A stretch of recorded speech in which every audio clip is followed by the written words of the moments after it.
Your sister deserved that house. You should be honored to help my parents. Said after I confronted them about the mortgage they'd secretly taken out in my name. So I said I'm honored to see you all in prison. I'm going to start with the moment my world basically imploded. It was a Tuesday morning, 11:43 a.m. I remember because I was literally watching the clock waiting for my lunch break.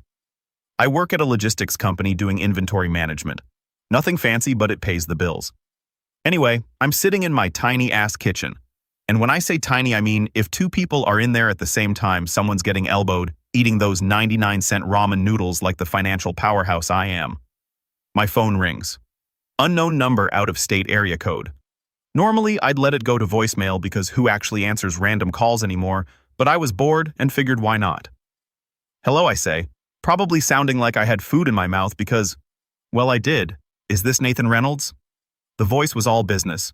No, how are you today? Straight to the point. Yeah, that's me. This is Tracy from Silver Oak Mortgage Servicing. We're calling about the delinquent balance on your mortgage account. We've sent several notices to your address and haven't received any response. I literally stopped chewing like mid-bite. Noodles hanging out of my mouth like some kind of confused pasta monster. Hold up. What mortgage? Tracy didn't even pause. The mortgage associated with the property at 412 Lavender Drive in Millbrook Heights. Your name is listed as the primary borrower. Current outstanding balance is $463,117.83. I'm not even kidding. I started laughing. Like actually belly laughing. It was so absurd. I thought someone was pranking me. Lady, I think you've got the wrong Nathan Reynolds. I rent a 600-foot apartment and my bed is on the floor. My biggest financial decision this month was whether to buy name brand mac and cheese or stick with the store brand. I don't even own a couch, let alone a $500,000 house. Tracy sounded like she'd heard this song and dance before. Sir, I understand your confusion, but I need to verify some information. But then Tracy starts asking for my personal info. Social security number, date of birth, mother's maiden name, and everything matched. Everything. The loan was real. It was in my name, and it was defaulted. I felt the blood drain from my face. You know that feeling when you're about to get hit by a truck and your brain just starts screaming? That was me. My hands actually went cold and I had to put the phone on speaker because I was shaking too bad to hold it. Get this. About a year and a half earlier, someone had taken out a mortgage using my identity. They bought a house in some suburb I'd never heard of and defaulted within 10 months. The co-signer, my dad.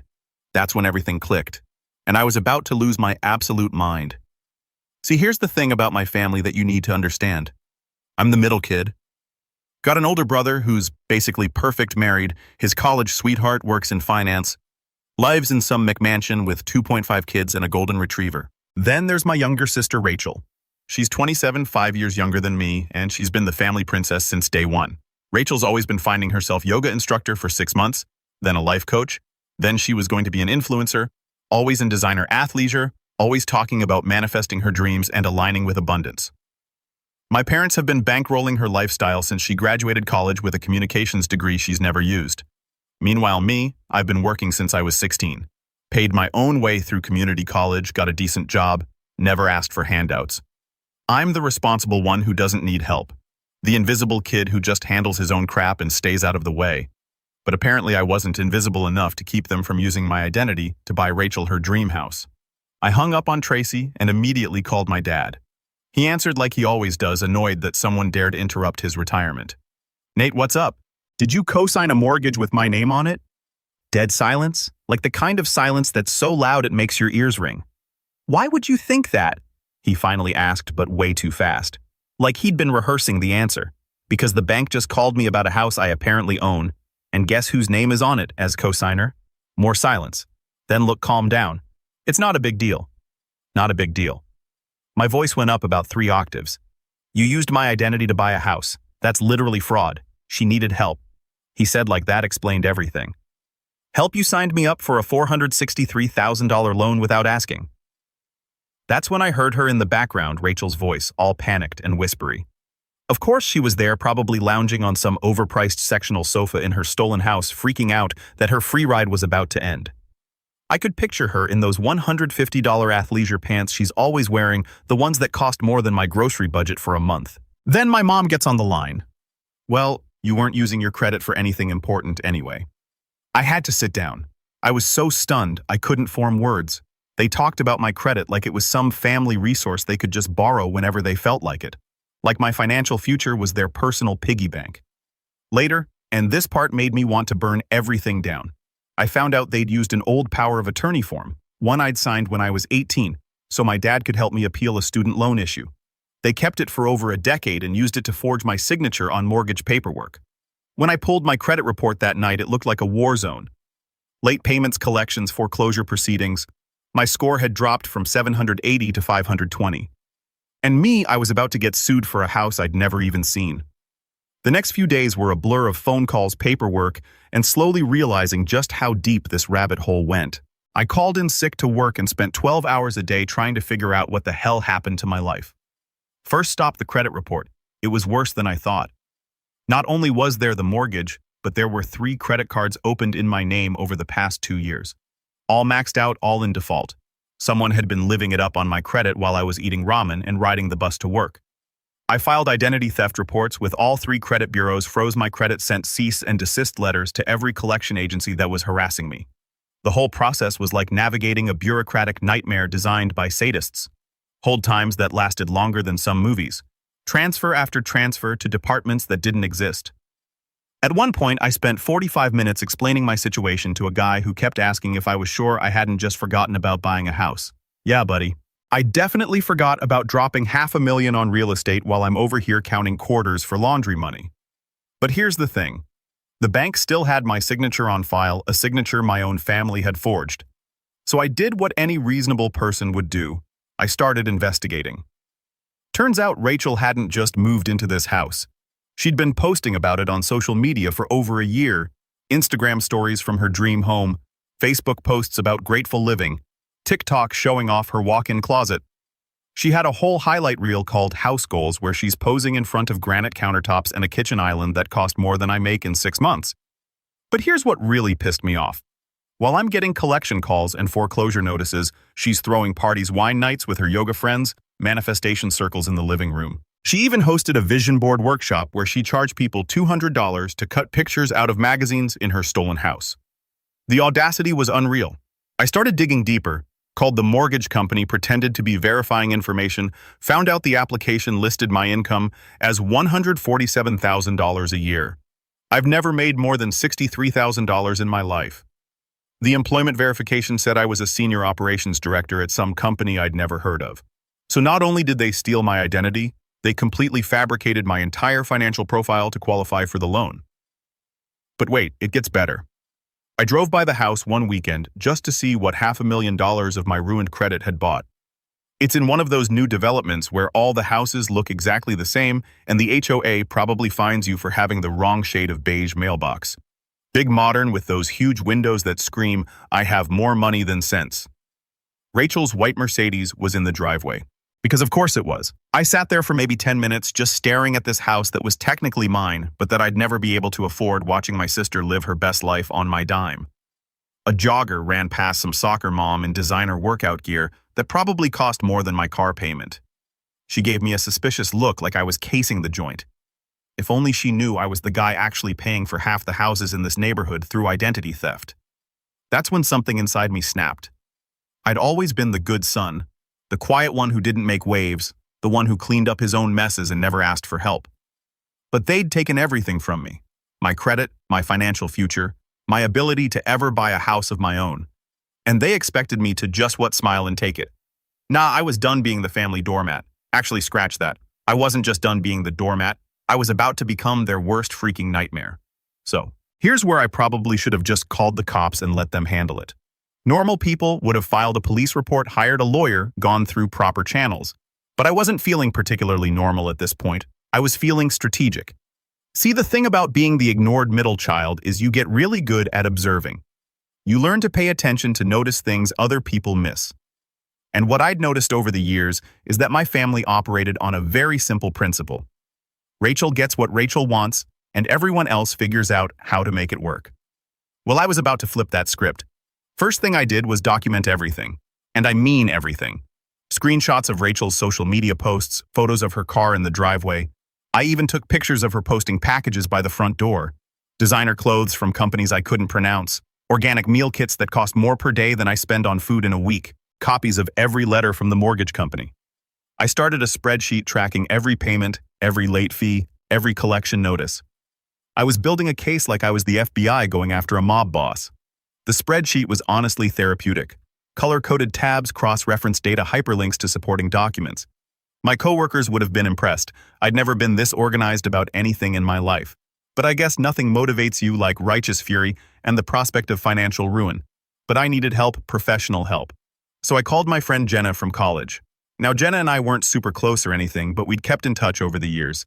She's a lawyer now, specializes in identity theft and financial fraud, smart as hell, and tougher than a $2 steak. She owes me a favor from when I helped her move during a rainstorm. And everyone else bailed, plus she hates bullies. And what my family did was pure bullying. I called her on a Friday afternoon. Jenna, I need to ask you something and it's going to sound crazy, try me. So I told her everything. The mortgage, the forged signature, Rachel living in the house, my parents acting like it was no big deal. When I finished, there was silence for like 30 seconds. Oh, Nate, this isn't just identity theft. This is fraud on multiple levels. How long has this been going on? About 18 months. And they're still living in the house. Rachel is posting about it on Instagram, like she's some kind of lifestyle influencer. Jenna laughed, but it wasn't a happy laugh. It was the kind of laugh lawyers make when they smell blood in the water. Oh, we're going to bury them. Can you come in Monday? Bring everything you've got. Monday couldn't come fast enough. I'm fast. Jenna's office is downtown. One of those glass towers that makes you feel important just walking through the lobby. The elevator had that new money smell, leather and expensive cologne. And the dreams of people who can afford $400 an hour legal fees. Made my target clearance button-down feel even more inadequate than usual. She took one look at my folder of evidence and started grinning like Christmas morning. This is beautiful, she said, flipping through bank statements and credit reports. They didn't just forge your signature, they created an entirely fictitious financial profile. Look at this income verification. The letterhead is from a company that doesn't exist. The notary stamp belongs to someone who moved to Arizona 3 years ago. So what can we do? We can do a lot. But first I need to ask, how far are you willing to go with this? I thought about Rachel's Instagram posts, her manifestation workshops, her wine nights in the house I was paying for. All the way. Good, because I'm about to introduce your family to the concept of consequences. Jenna laid out the plan. First, we'd file a formal fraud complaint with the bank demanding a full investigation into the loan's origination. We'd request all documentation, including the original applications and any supporting materials. Then we'd file a civil suit for damages. Not just the money, but emotional distress, credit damage, lost opportunities. But here's the kicker. We weren't going to warn them. No phone calls, no family meetings, no chances to work it out. They'd made their choice when they forged my signature. Now they were going to live with the consequences. One more thing Jenna said as I was leaving. Don't contact them. Don't text. Don't call. Don't show up at the house. Let the paperwork do the talking. I nodded, but I was already planning my next move. Because there was one thing Jenna didn't know about me. I'd always been better at playing chess than anyone in my family realized, and it was time for my opening move. 2 weeks later, I was standing on Rachel's doorstep with a manila folder that was about to ruin her day.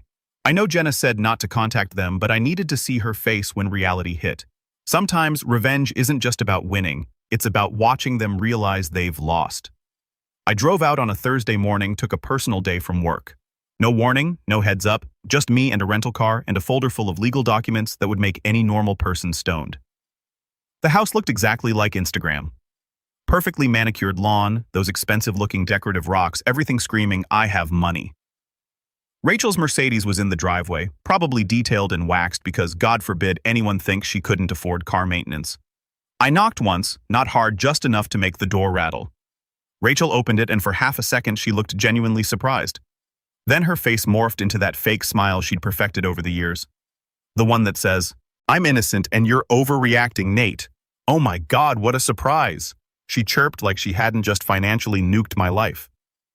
What are you doing here? We need to talk. Okay, sure. Come in. Do you want something to drink? I just made this amazing turmeric latte that's supposed to reduce inflammation and align your chakras. I wanted to punch something, preferably her face, but I kept my voice level. I'm here about the mortgage. Her smile flickered just a little. What mortgage? The one you took out in my name for this house? The one that's currently in foreclosure. Oh, that, she laughed. Actually laughed. That was Mom and Dad's idea. And you weren't using your credit for anything anyway. So what's the big deal? The big deal. The big deal. I stepped inside and immediately wanted to burn the place down. It looked like a Pinterest board had exploded. Fake plants everywhere because God forbid she actually waters something. Those wooden signs with stupid inspirational quotes like live, laugh, love, and blessed beyond measure. And a banner over the kitchen sink that said, good vibes only.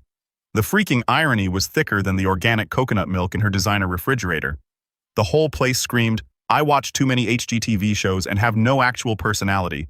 Gray walls, white furniture, those stupid throw pillows that cost $80 each and serve no actual purpose.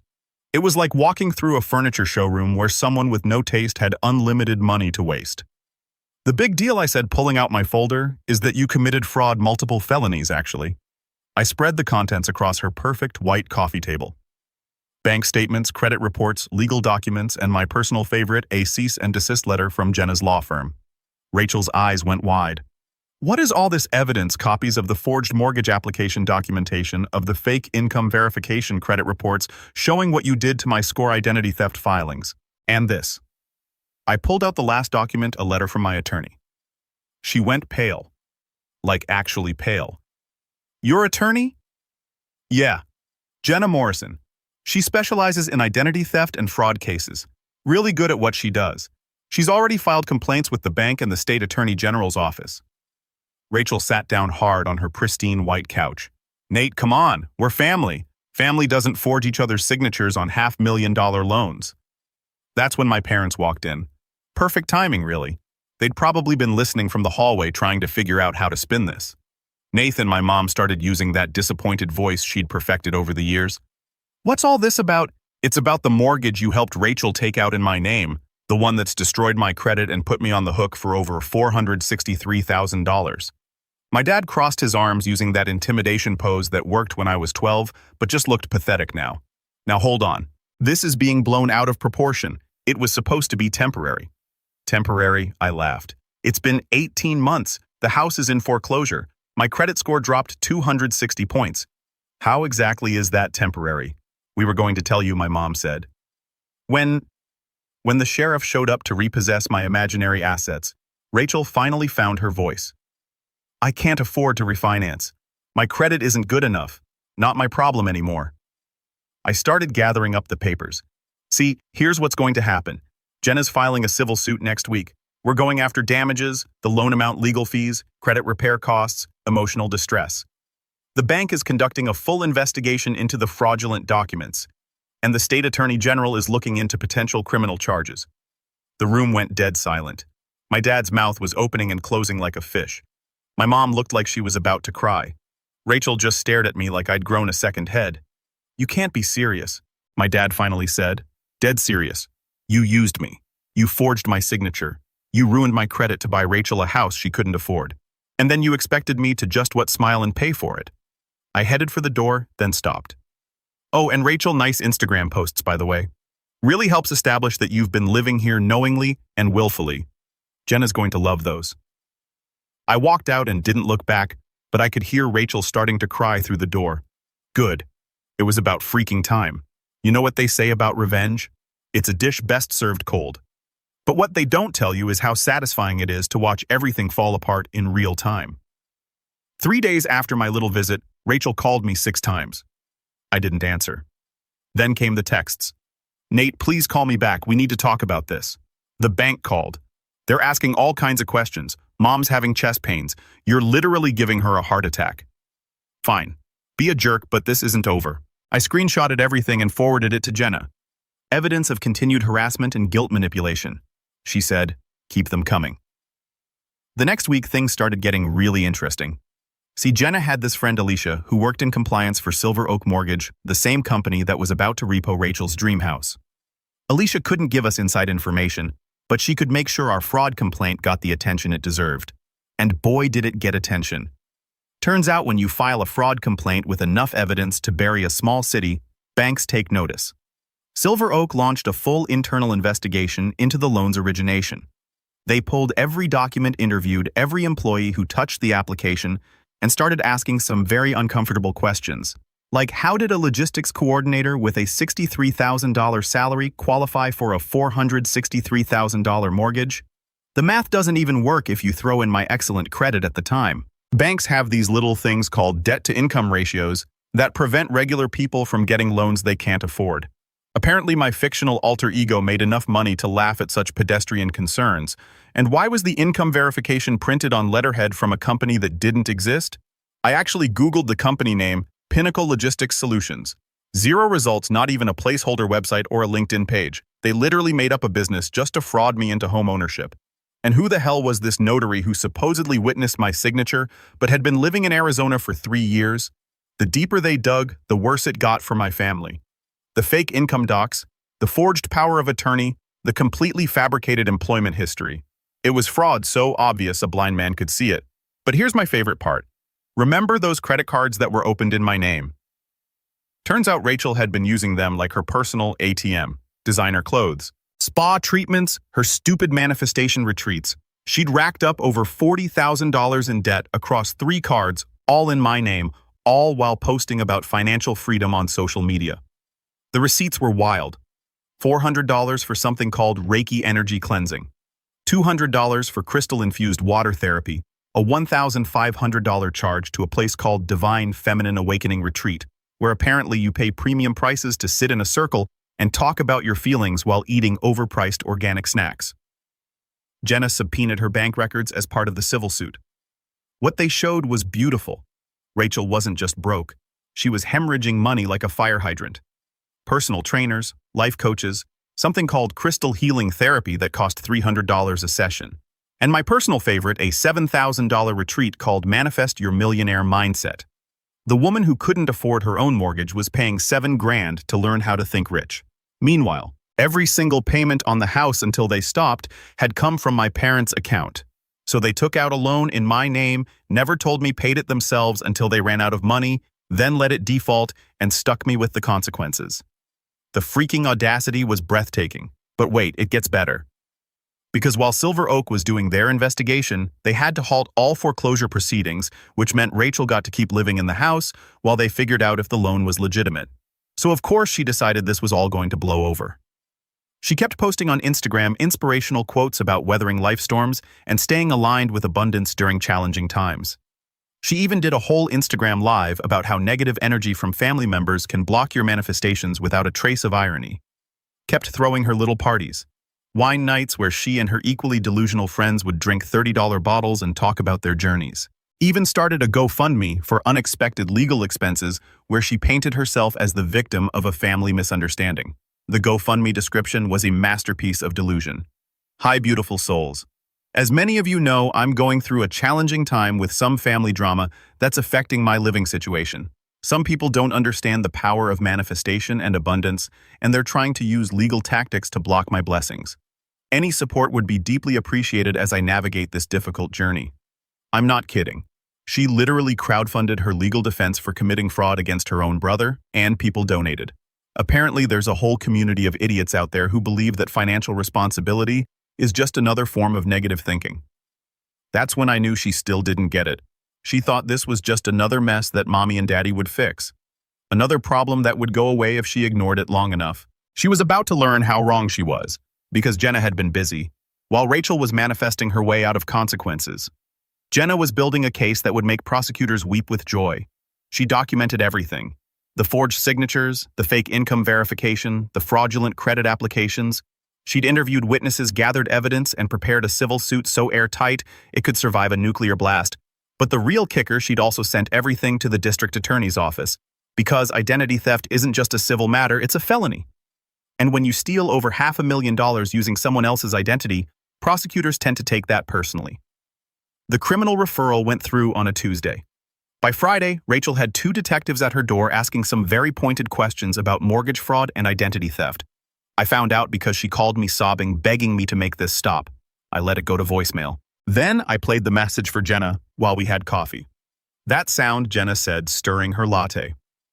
Is the sound of consequences finally catching up? I smiled. We were just getting started.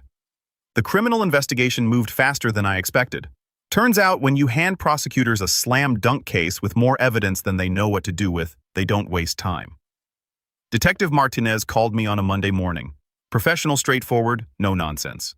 Mr. Reynolds, we've reviewed the evidence you provided regarding the fraudulent mortgage. We'd like you to come in and give a formal statement. Best Monday ever. The police station was exactly what you'd expect. Fluorescent lights, stale coffee, and that weird smell that's part disinfectant, part despair. Detective Martinez led me to a small interview room and set up a digital recorder. Just tell me what happened, she said, from the beginning. So I did. The phone call from the bank finding out about the house. Discovering the forged documents, Rachel living it up while my credit burned. Martinez took notes, asked clarifying questions, nodded in all the right places. This is pretty straightforward, she said when I finished. Your sister and parents committed multiple felonies. Identity theft, mortgage fraud, filing false documents. The evidence you've provided is overwhelming. What happens now? We finish our investigation and present the case to the district attorney. Given the dollar amounts involved, we're looking at serious charges. Your sister could be facing 10 to 15 years if convicted on all counts. 10 to 15 years. For a second, I almost felt bad. Almost. Then I remembered Rachel's Instagram post from last week. A selfie in front of her house with the caption, "Grateful for abundance flowing into my life. Blessed manifesting magic dreams come true." The feeling passed. While the criminal case was building, the civil side was moving just as fast. Jenna had filed our lawsuit the week before, and the process server had delivered papers to Rachel and my parents the same day the detectives showed up. You should have seen the voicemail Rachel left me that night. I'm talking 6 minutes of unhinged sobbing threats, guilt trips, and what I can only describe as a complete psychological breakdown. You're destroying our family. How can you do this to your own sister moms in the hospital because of you? Dad's talking about disowning you. This is all over some stupid paperwork. I hate you. I freaking hate you. I saved it. Jenna said it was excellent evidence of intimidation and harassment, but the real fun started when the bank finished their investigation. Silver Oak didn't just determine that the loan was fraudulent. They went nuclear. They demanded immediate repayment of the full balance plus penalties. When that didn't happen, shocking, I know they accelerated foreclosure proceedings and went after Rachel and my parents for damages. Turns out banks really don't like it when you make them unwitting participants in mortgage fraud. Who knew Rachel tried to refinance in her own name? Her credit score was 531. Even payday loan companies laughed at her application. She tried to sell the house. But here's the thing about houses bought with fraudulent loans. The title gets all kinds of messy when lawyers get involved. No legitimate buyer would touch it. So she did what entitled people always do when reality hits. She doubled down. She hired her own lawyer, some strip mall attorney who probably got his degree from a Cracker Jack box. This guy actually had the balls to argue that I'd implicitly consented to the loan by not monitoring my credit reports closely enough. Yeah, my sister stealing my identity was somehow my fault for not catching her fast enough. Jenna eviscerated him in court. And when I say eviscerated, I mean she turned him into legal hamburger. She presented our evidence methodically, professionally, and with the kind of cold precision that makes opposing counsel question their life choices. The judge wasn't impressed with the implicit consent argument or the family disagreement defense, or Rachel's tearful testimony about how she'd honestly believed she had permission to use my credit. He was especially unimpressed when Jenna played Rachel's GoFundMe video, where she described the whole thing as a misunderstanding while sitting in the fraudulently obtained house wearing a $300 yoga outfit bought with my stolen credit cards. Miss Reynolds, the judge, said ignorance is not a defense for felony fraud, and this court does not recognize manifesting as a legitimate financial planning strategy. I almost applauded. The civil judgment was everything we'd asked for and more. $267,000 in damages covering the loan balance legal fees, credit repair costs, and emotional distress, plus interest, plus a permanent injunction preventing Rachel or my parents from ever using my personal information again. The judge specifically noted that the emotional distress damages were warranted given the deliberate and malicious nature of the fraud committed by family members against the plaintiff. Even the legal system recognized that this wasn't just theft, it was betrayal at the deepest level. But here's the beautiful part. The criminal charges were still pending, and they were serious. Identity theft in the first-degree mortgage fraud conspiracy, filing false documents. The district attorney was talking about making an example. Rachel was looking at real prison time. And for the first time in her entitled little life, Mommy and Daddy couldn't write a check to make it go away. The foreclosure hearing was scheduled for the following month. I made sure to get the date and time from Jenna because I was absolutely going to be there to watch. The foreclosure hearing was everything I'd hoped for, and more. Picture this. A gray courthouse conference room that smelled like old coffee and broken dreams. Rachel sitting at a cheap folding table with her discount lawyer wearing a white blazer that probably cost more than my rent, clutching a Starbucks cup like it was a life preserver. She saw me walk in and her face just crumbled like watching a sandcastle get hit by a wave. For once in her life, she couldn't fake a smile. My parents were there too, looking like they'd aged 10 years and 2 months. My dad kept glaring at me like this was somehow all my fault. My mom was doing that thing where she clutches her purse and looks around like she's expecting someone to rescue her. Nobody was coming to rescue them. Not this time. The bank's lawyer was a sharp woman in her 50s who looked like she ate foreclosures for breakfast. She laid out the facts without emotion: late payments, default, fraudulent origination documents, failure to cure despite multiple opportunities. Then Jenna stood up. She didn't need to say much. The evidence spoke for itself. Forged signatures, fake income verification, identity theft, credit card fraud. She methodically destroyed every argument Rachel's lawyer tried to make. But the moment I'll remember forever was when the judge asked Rachel directly, "Miss Reynolds, did you obtain explicit written consent from your brother before using his identity to secure this mortgage?" Rachel opened her mouth closed. It looked at her lawyer, looked at my parents, finally whispered, "No." "And did you make any payments on this loan from your own accounts?" "No." "And are you currently employed with sufficient income to maintain the mortgage payments?" Longer pause. "No." The judge nodded and made some notes. "The foreclosure will proceed as scheduled. The property will be sold at public auction in 30 days.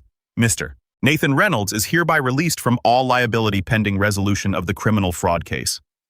He looked directly at Rachel. "Miss Reynolds, I strongly suggest you seek legal counsel regarding the pending criminal charges. This court has seen sufficient evidence of deliberate fraud to recommend prosecution to the fullest extent of the law." Rachel started crying. Not the pretty tears she used to manipulate people, but ugly, desperate sobs. Her perfect Instagram life was literally being auctioned off piece by piece. My dad tried to corner me outside the courthouse. "You didn't have to do this. We could have worked something out." "We could have," I agreed. 18 months ago, before you forged my signature and ruined my credit, she's your sister and you're my father. Didn't stop you from throwing me under the bus for her." My mom was full-on ugly crying now. "How can you be so cruel? We raised you better than this." I looked at her for a long moment. "No, you didn't. You raised me to be quiet and grateful while Rachel got everything she wanted. You raised me to clean up other people's messes and never ask for anything myself. But you know what? You didn't raise me to be a doormat." Rachel hadn't said a word during this whole exchange. She just stood there in her expensive blazer mascara, running down her face, looking like her world had ended because it had. The house sold at auction 3 weeks later. Some investor bought it for $380,000. A steal, really. But that's what happens when properties have legal clouds hanging over them. Rachel had to be physically removed by the sheriff's department because she'd barricaded herself inside claiming squatters' rights. I wasn't there for that part, but my neighbor's cousin's friend posted the video on TikTok. It went viral locally.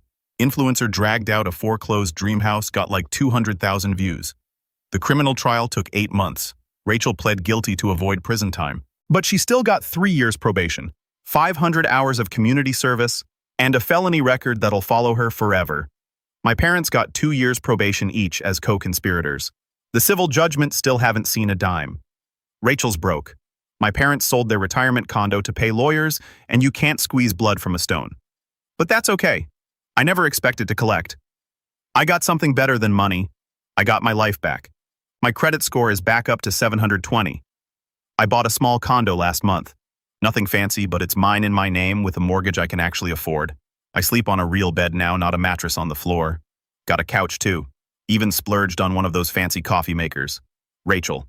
Last I heard, she was living with some guys she met at her court-mandated financial responsibility classes. She deleted all her social media after the TikTok thing went viral. Probably for the best. My parents tried reaching out for my birthday. Sent a card about healing family wounds and forgiveness. I threw it away unopened. Some wounds don't heal. Some forgiveness isn't earned. But here's the thing I never expected. I'm not angry anymore. Not bitter, not resentful, just free. Free from their drama, their manipulation, their expectation that I'd always be there to clean up their messes. I posted this story on a financial advice forum a few months ago anonymously. Obviously, it blew up. Hundreds of comments from people with similar stories. Parents who destroyed their kids' credit, siblings who committed fraud, families who taught shame instead of accountability. That was the real victory. Not the lawsuit, not the criminal charges, not even watching Rachel get dragged out of her house by deputies. It was realizing I wasn't alone. And neither were all those other people who'd been used and manipulated by their own families. Sometimes the best revenge isn't destruction. It's just refusing to be a victim anymore. Actually, scratch that. Sometimes the best revenge is destruction and refusing to be a victim.